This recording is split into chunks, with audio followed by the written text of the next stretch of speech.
Same এভাবে থাকবে।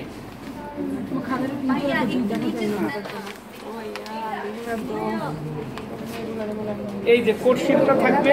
আর সবাই যে কাজটা করবেন, ম্যাডাম জানে যে আপনারা এগুলো প্র্যাকটিস করছেন, কয়েকবারই করছেন এবং এগুলো সবই পারেন, কিন্তু এসে এই কোশ্চেনটা পড়বেন।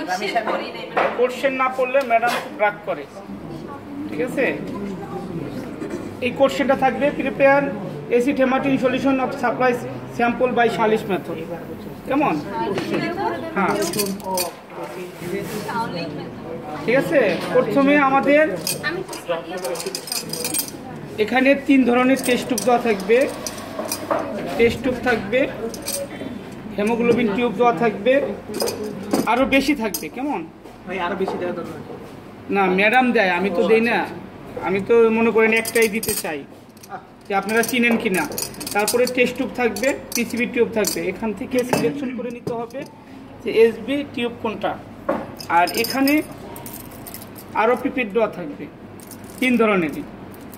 যেটা দেখবেন যে আপনাদের কোনো বাল্ব নাই এবং মার্কিং করা আছে, পরীক্ষার সময় নতুনগুলো দিব একেবারে ইনটেক।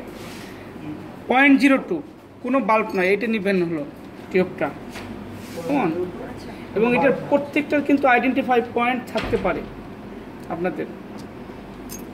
আর স্ট্যান্ডার্ড কালার মিক্সিং বক্স থাকবে, একটা গ্লাস রড দেওয়া থাকবে, এনভাইটিন হাইড্রোক্লোরিক অ্যাসিড দেওয়া থাকবে, কটন, আর ব্লাড স্যাম্পল দেওয়া থাকবে। যদি মনে করেন ব্লাড স্যাম্পল দেওয়া এখানে না থাকে, এখান থেকে নিয়ে নেবেন। প্রথম স্টেপটা হলো এই যে এই পয়েন্টগুলো দেখতে হবে। প্রথমে আমরা একটা টেস্ট টিউব নিব, হেমোগ্লোবিন। এটা 2টা মার্কিং করা আছে। এই যে লাল দাগের যে মার্কিংটা, এটা 20 মার্ক পর্যন্ত নিব।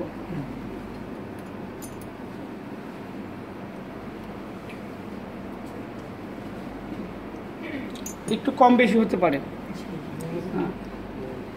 এরপরে আমরা সিলেকশন অফ এসবি টিউব,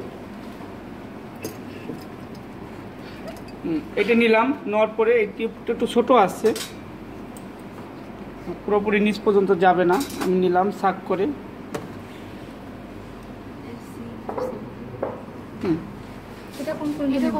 এইটা নেবেন হলো যেটা ফলো করে madam, correct amount of reagent, correct amount of blood. এই আউটসাইডে ব্লাডটা থাকবে না, এটাতে কটনটা মুছবেন, হাফ মার্ক। এরপরে যদি বেশি হয়, এই দেখেন 0.02, ঠিক আছে? নিয়ে একেবারে নিচ পর্যন্ত নেবেন, দিয়ে দিলাম। কেমন? এরপরে স্ট্যান্ডার্ড দিয়ে মিক্স করলাম। Place the standard colour মেশিং box, রেখে দিবেন। শেষ।